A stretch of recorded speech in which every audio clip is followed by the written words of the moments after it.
Hello mayam, ngasidi mayam kuiraba matungda video macha amatang puraga laksere mayamna yamna khangingna hangbirakpa delivery update tawbirao angang po obra nupira nupara haiba mayamna question hangakpadugi matangda video macha amtang hapchabani mayamna khangningbadugi update tawjarakpa haitare. Thank you so much everyone. ꯃꯌꯥꯝꯅ blessing ꯄꯤꯕꯤꯔꯛꯄ wishes ꯄꯤꯕꯤꯔꯛꯄ thank you ꯑꯗꯣ ꯑꯩ ꯑꯁꯣꯏ ꯑꯉꯥꯝ ꯑꯝꯇ ꯌꯥꯎꯗꯅ ꯑꯉꯥꯡ ꯗꯦꯂꯤꯚꯔꯤ ꯇꯧꯖꯔꯦ ꯍꯥꯏꯇꯥꯔꯦ ꯑꯗꯣ ꯑꯉꯥꯡꯁꯤ ꯅꯨꯄꯤꯔ ꯅꯨꯄꯥꯔ ꯍꯥꯏꯕꯗꯨꯗꯤ ꯚꯤꯗꯤꯑꯣꯁꯤ ꯌꯦꯡꯉꯒ ꯈꯪꯕꯤꯔꯣ ꯑꯩꯅ ꯉꯁꯤꯒꯤ ꯚꯤꯗꯤꯑꯣꯁꯤꯗꯤ ꯍꯥꯟꯅ ꯗꯦꯂꯤꯚꯔꯤ ꯇꯧꯗ꯭ꯔꯤꯀꯥꯟꯗ ꯚꯤꯗꯤꯑꯣꯁꯤ ꯃꯆꯥ ꯑꯃ ꯅꯝꯃꯒ ꯊꯝꯍꯧꯕ ꯍꯥꯏꯇꯥꯔꯦ ꯑꯩꯒꯤ ꯏꯆꯥ ꯑꯅꯤꯗ ꯁꯔꯄ꯭ꯔꯥꯏꯖ ꯇꯧꯕꯒꯤ ꯚꯤꯗꯤꯑꯣꯅꯤ ꯑꯗꯣ ꯖꯦꯟꯗꯔ ꯔꯤꯕꯤꯜꯁꯀꯤ ꯁꯔꯄ꯭ꯔꯥꯏꯖ ꯍꯥꯏꯇꯥꯔꯦ ꯑꯗꯨꯒꯤ ꯚꯤꯗꯤꯑꯣꯗꯨꯅꯤ ꯑꯗꯣ ꯃꯌꯥꯝꯗꯁꯨ ꯑꯗꯨꯒꯤ ꯚꯤꯗꯤꯑꯣꯗꯣ ꯑꯣꯏꯅ ꯌꯦꯡꯉꯒ ꯈꯪꯅꯤꯡꯕꯗꯣ ꯅꯨꯄꯤꯔ ꯅꯨꯄꯥꯔ ꯍꯥꯏꯕꯗꯣ ꯈꯪꯅꯤꯡꯕꯗꯣ ꯁꯤꯒꯤ ꯚꯤꯗꯤꯑꯣꯁꯤ ꯌꯦꯡꯉꯒ ꯈꯪꯉꯔꯅꯤ ꯑꯗꯣ ꯑꯁꯤꯗꯗꯤ ꯅꯨꯄꯤ ꯅꯨꯄꯥꯁꯦ ꯑꯗꯨꯝ ꯍꯥꯏꯗꯣꯛꯑꯦ ꯍꯥꯏꯇꯥꯔꯦ ꯑꯜꯇ꯭ꯔꯥꯁꯥꯎꯟ ꯀꯩꯀꯩ ꯇꯧꯕꯗ ꯈꯪꯅꯤꯡꯕ ꯄꯦꯔꯦꯟꯁꯅ ꯑꯗꯨꯝ ꯍꯪꯕ ꯃꯇꯝꯗ ꯑꯗꯨꯝ ꯍꯥꯏꯗꯣꯛꯂꯛꯑꯦ ꯑꯗꯩ ꯏꯂꯤꯒꯦꯜ ꯑꯣꯏꯕ ꯂꯩꯇꯦ ꯑꯁꯤꯗ ꯑꯗꯨꯅ ꯃꯈꯣꯏꯒꯤꯗꯤ ꯃꯤꯡꯁꯤ ꯀꯩꯅꯣ ꯃꯤꯡ ꯍꯥꯟꯅ ꯈꯜꯂꯒ ꯊꯝꯕ ꯑꯗꯒꯤ ꯔꯨꯝ ꯁꯦꯠꯑꯞ ꯅꯨꯄꯥꯒꯤ ꯑꯉꯥꯡꯁꯦ ꯅꯨꯄꯤꯒꯤꯅ ꯄꯤꯡ ꯅꯨꯄꯥꯒꯤꯅ ꯕ꯭ꯂꯨ ꯑꯣꯏꯅ ꯗ꯭ꯔꯦꯁꯇ ꯂꯩꯔꯒꯁꯨ ꯔꯨꯝ ꯁꯦꯠꯑꯞ ꯇꯧꯕꯗꯁꯨ ꯃꯥꯒꯤ ꯑꯉꯥꯡꯒꯤ ꯑꯥꯏꯇꯦꯝꯁꯤꯡ ꯍꯥꯏꯇꯥꯔꯦ ꯑꯗꯨꯒꯤꯗꯣ ꯅꯣꯏꯅ ꯁꯤꯒꯤ ꯅꯨꯄꯤ ꯅꯨꯄꯥꯁꯤ ꯈꯪꯉꯒꯗꯤ ꯅꯣꯏꯅ ꯁꯦꯠꯑꯞ ꯇꯧꯔꯒ ꯍꯥꯟꯅ ꯑꯦꯔꯦꯟꯖ ꯇꯧꯔꯒ ꯊꯝꯅꯩ ꯍꯥꯏꯇꯥꯔꯦ ꯃꯈꯣꯏꯁꯤꯗꯗꯤ ꯑꯗꯨꯅ ꯑꯩꯁꯨ ꯈꯪꯅꯤꯡꯕꯅꯤꯅ ꯑꯩꯅ ꯑꯗꯨꯝ ꯃꯇꯝꯗꯨꯗ ꯑꯗꯨꯝ ꯍꯪꯈꯤꯌꯦ ꯅꯨꯄꯤꯔꯣ ꯅꯨꯄꯥꯔ ꯍꯥꯏꯕꯁꯦ ꯑꯗꯣ ꯍꯣꯏ ꯈꯪꯉꯦ ꯍꯥꯟꯅꯗꯩ ꯍꯧꯅ ꯈꯪꯉꯦ ꯅꯨꯄꯤꯔ ꯅꯨꯄꯥꯔ ꯍꯥꯏꯕꯁꯤꯃ ꯑꯗꯨꯅ ꯑꯩꯒꯤꯁꯨ ꯑꯗꯨꯝ ꯈꯔ ꯑꯦꯔꯦꯟꯖ ꯇꯧꯔꯒ ꯑꯗꯨꯝ ꯗꯦꯂꯤꯚꯔꯤ ꯇꯧꯗ꯭ꯔꯤꯀꯥꯟꯗ ꯑꯦꯔꯦꯟꯖ ꯈꯔ ꯑꯗꯨꯝ ꯇꯧꯔꯒ ꯑꯩꯒꯤꯁꯨ ꯊꯝꯍꯧꯋꯦ ꯍꯥꯏꯇꯥꯔꯦ ꯃꯥꯒꯤ ꯐꯤꯔꯣꯜ ꯈꯪꯗꯦ ꯄꯣꯠ ꯆꯩ ꯂꯩꯕ ꯃꯇꯝꯗ ꯑꯗꯨꯅ ꯉꯁꯤꯒꯤ ꯚꯤꯗꯤꯑꯣꯁꯤꯗꯤ ꯖꯦꯟꯗꯔ ꯔꯤꯚꯤꯜꯁꯀꯤ ꯚꯤꯗꯤꯑꯣꯅꯤ ꯌꯥꯝꯅ ꯈꯪꯅꯤꯡꯅ ꯍꯪꯕꯤꯔꯛꯈꯤꯕ ꯑꯞꯗꯦꯠ ꯇꯧꯕꯤꯔꯛꯑꯣ ꯑꯉꯥꯡ ꯗꯦꯂꯤꯚꯔꯤ ꯇꯧꯔꯕ꯭ꯔꯥ ꯅꯨꯄꯤꯔ ꯅꯨꯄꯥꯔ ꯍꯥꯏꯕꯗꯨꯒꯤ ꯀꯣꯏꯁꯟꯁꯤꯒꯤ ꯑꯟꯁꯔꯅꯤ ꯄꯤꯖꯔꯤ ꯃꯌꯥꯝꯗ ꯚꯤꯗꯤꯑꯣꯁꯤ ꯂꯣꯏꯐꯥꯎ ꯌꯦꯡꯕꯤꯌꯣ ꯑꯗꯨꯒ ꯑꯗꯨꯝ ꯈꯪꯉꯅꯤ ꯃꯇꯨꯡ ꯇꯥꯕ ꯑꯞꯗꯦꯠ ꯑꯗꯨꯝ ꯃꯆꯥ ꯃꯆꯥ ꯈꯔ ꯇꯧꯖꯔꯛꯀꯦ ꯑꯗꯣ ꯍꯧꯖꯤꯛꯇꯤ ꯐꯨꯜꯂꯤ ꯕꯤꯖꯤ ꯑꯣꯏꯔꯦ ꯚꯤꯗꯤꯑꯣ ꯅꯝꯕ ꯄꯥꯛꯅ ꯁꯪꯗ꯭ꯔꯦ ꯍꯥꯏꯇꯥꯔꯦ ꯁꯤꯗ ꯃꯤꯁꯨ ꯂꯩꯇꯕꯅꯤꯅ ꯑꯗꯨꯅ ꯃꯇꯝꯁꯦ ꯑꯦꯗꯖꯁ ꯇꯧꯕ ꯌꯥꯝ ꯋꯥꯔꯤ ꯍꯧꯖꯤꯛꯇꯤ ꯑꯉꯥꯡꯁꯤꯡꯒ ꯋꯤꯟꯇꯔ ꯆꯪꯁꯤꯜꯂꯛꯄꯒ ꯗꯣꯛꯇꯔ ꯑꯦꯄꯣꯏꯟꯃꯦꯟ ꯆꯠꯄ ꯈꯣꯠꯄ ꯕꯤꯖꯤ ꯑꯣꯏꯔꯤ ꯃꯇꯝꯁꯦ ꯑꯗꯨꯅ ꯚꯤꯗꯤꯑꯣꯁꯦ ꯈꯔ ꯑꯗꯨꯝ ꯃꯔꯛ ꯃꯔꯛꯇ ꯉꯝꯃꯒꯗꯤ ꯑꯞꯗꯦꯠ ꯇꯧꯖꯔꯛꯀꯦ ꯑꯗꯨꯒ ꯉꯁꯥꯏꯒꯤ ꯀꯩꯅꯣꯁꯤꯁꯨ ꯑꯗꯨꯝ ꯈꯔ ꯍꯣꯁꯄꯤꯇꯥꯜꯗꯁꯨ ꯌꯥꯝ ꯀꯟꯅꯗꯤ ꯅꯝꯍꯧꯗ꯭ꯔꯦ ꯚꯤꯗꯤꯑꯣ ꯑꯗꯣ ꯈꯤꯇꯪ ꯃꯆꯥ ꯃꯆꯥ ꯈꯔꯗꯤ ꯅꯝꯃꯦ ꯑꯗꯣ ꯑꯗꯨꯝ ꯑꯞꯗꯦꯠ ꯃꯆꯥ ꯃꯆꯥ ꯇꯧꯖꯔꯛꯀꯦ ꯑꯗꯨꯒ ꯑꯁꯣꯏ-ꯑꯉꯥꯝ ꯑꯝꯇ ꯌꯥꯎꯗ꯭ꯔꯦ ꯑꯉꯥꯡꯁꯨ ꯑꯩꯁꯨ ꯊꯣꯏꯗꯣꯛꯄ ꯀꯩꯝꯇ ꯍꯥꯏꯕ ꯂꯩꯇꯦ ꯍꯧꯖꯤꯛ ꯑꯗꯣ ꯑꯁꯤꯁꯤꯅꯤ ꯑꯗꯣ ꯅꯨꯄꯤꯔ ꯅꯨꯄꯥꯔ ꯍꯥꯏꯕꯁꯤꯒꯤ ꯚꯤꯗꯤꯑꯣꯁꯤ ꯌꯦꯡꯉꯒ ꯂꯥꯁ ꯂꯣꯏꯐꯥꯎ ꯌꯦꯡꯕꯤꯔꯣ ꯑꯗꯨꯒ ꯑꯗꯨꯝ ꯃꯌꯥꯝꯅ ꯈꯪꯕꯤꯔꯅꯤ ꯍꯥꯏꯇꯥꯔꯦ ꯃꯈꯥ ꯇꯥꯕ ꯚꯤꯗꯤꯑꯣꯁꯤꯅ ꯑꯩꯒꯤ ꯗꯦꯂꯤꯚꯔꯤ ꯇꯧꯗ꯭ꯔꯤꯀꯥꯟꯗ ꯅꯝꯍꯧꯕ ꯀꯩꯅꯣꯗꯨꯅꯤ ꯁꯤꯗꯒꯤ ꯌꯦꯡꯉꯒ ꯃꯌꯥꯝꯅ ꯈꯪꯅꯤꯡꯕꯗꯣ ꯑꯩꯈꯣꯏꯅ ꯆꯤꯟꯅ ꯍꯥꯏꯗ꯭ꯔꯒꯁꯨ ꯃꯌꯥꯝꯅ ꯈꯪꯕꯤꯔꯣ ꯍꯥꯏꯇꯥꯔꯦ ꯁꯤꯗ ꯑꯩꯒ ꯚꯤꯗꯤꯑꯣꯁꯤꯗ ꯅꯨꯄꯤꯔ ꯅꯨꯄꯥꯔ ꯍꯥꯏꯕꯗꯣ ꯊꯦꯡꯛ ꯌꯨ ꯁꯣ ꯃꯆ ꯃꯈꯥ ꯇꯥꯕ ꯚꯤꯗꯤꯑꯣꯁꯤ ꯌꯦꯡꯃꯤꯟꯅꯁꯤ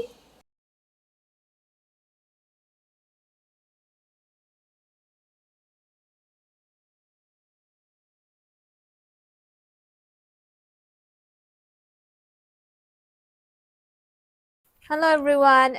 Ngasigi video sidi yamna important yamna excited so oiba surprise video so oiba mayamna so yamna khangning ba video do ngasi pudana laksare ado ngasigi video si yam special oisi khoi gi so khoi gi future hai tare memorable memory oina bagi senja ba video ne ado specially aigi chanupani sida surprise video ne ngasi se aduga mayam da su ꯍꯥꯏꯖꯔꯦ gender reveals ꯇꯧꯗꯣꯔꯤꯕꯅꯤ ꯉꯁꯤꯁꯦ ꯑꯗꯣ ꯀꯩꯅꯣ ꯇꯧꯔꯒꯦ ꯃꯕꯥꯅꯤꯁꯦ ꯀꯔꯤꯝ ꯈꯪꯗ꯭ꯔꯤ ꯍꯧꯖꯤꯛꯐꯥꯎꯗꯤ ꯑꯗꯨꯅ ꯉꯁꯤꯗꯤ ꯃꯌꯥꯝꯗ ꯁꯔꯄ꯭ꯔꯥꯏꯖ ꯄꯤꯔꯒꯦ ꯁꯔꯄ꯭ꯔꯥꯏꯖ ꯄꯤꯗꯣꯏꯁꯦ ꯁꯤꯗ ꯃꯌꯥꯝꯅꯁꯨ ꯍꯪꯕꯤꯔꯛꯄ ꯀꯩꯅꯣ ꯇꯧꯕꯗꯣ ꯑꯉꯥꯡ ꯁꯤꯗꯗꯤ haidokpadu nupi nupa haidokpadu illegal oibra oidabra yabra yadabra haibadu adugisu matangda matek amtang haijage ado koina angangsi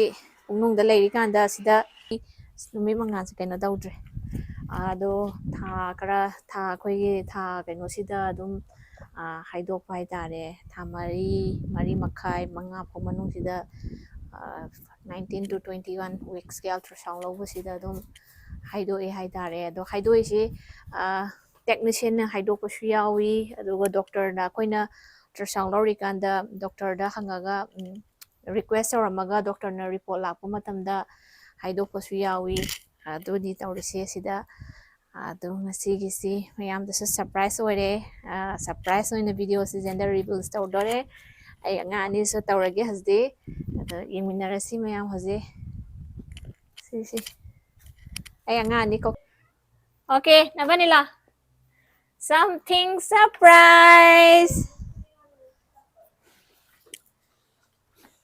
something surprise here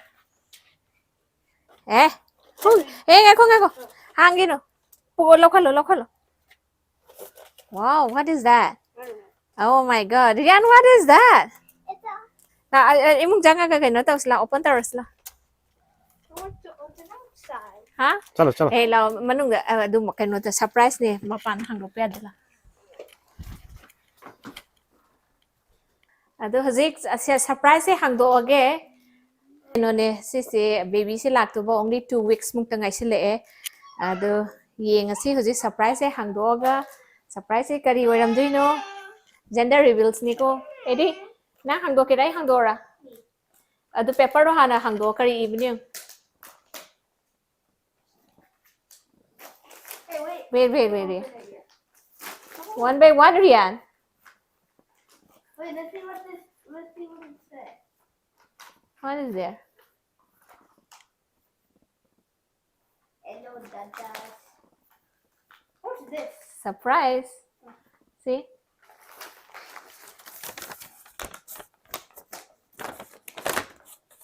sila ide hello dadas okay Let's open it. Yeah.